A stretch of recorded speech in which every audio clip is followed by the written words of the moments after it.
Ciutadanes. Som Paula, Lucía López i Lucía de la Torre, d'Informatius Escoles de Parets. I fem aquest informatiu perquè tenim una notícia d'última hora. Tenim evidències de que el drac, que sabíem que estava pel voltant del nostre municipi, ha arribat finalment a Paret del Vallès. Segons sembla, aquesta nit ha passat per la Biblioteca Infantil i Juvenil Can Butxosa, on em trobo ara mateix. Estic amb Nerea, que treballa a la biblioteca i ens explicarà què ha passat. Sí, hola. Doncs, mireu, aquest matí hem arribat a la biblioteca i quan anàvem a començar a fer les nostres tasques de bibliotecàries, llavors ens hem trobat amb aquest ou gegant enmig de la sala.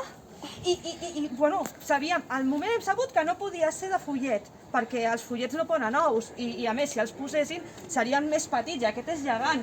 Llavors és quan hem sospitat que podria ser de drac. Però voleu dir, doncs, que és un drac familiar? Sembla que sí. Però aquest ho podria fer un altre animal. Això és el que hem pensat nosaltres al principi. Però llavors hem sortit al jardí i ha sigut quan hem vist tota la resta. Mireu, sembla ser que el drac ha sortit corrents i llavors ha ensopegat i s'ha caigut. I en caure s'ha trencat un ungla. Veieu que la tenim aquí? Sí. Hola! Sí. Hola!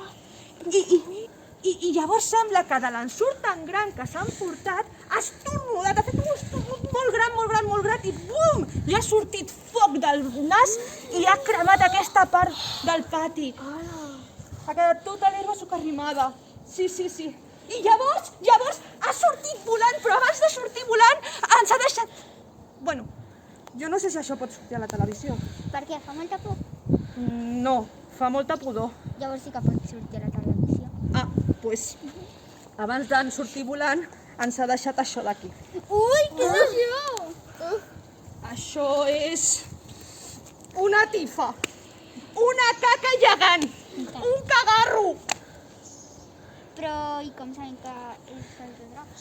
Doncs per les joies, els dracs dormen a sobre de joies, de les joies dels nans a les coves, per vigilar-les.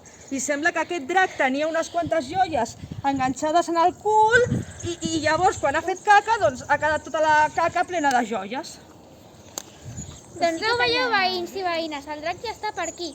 I ja sabeu que si volem que marxi hem de fer entre tots una recepta que el deixi ben tic. En qualsevol cas, si algú té molta por, li diem des d'aquí que pot estar tranquil perquè sembla que el drac és una mica cagueta.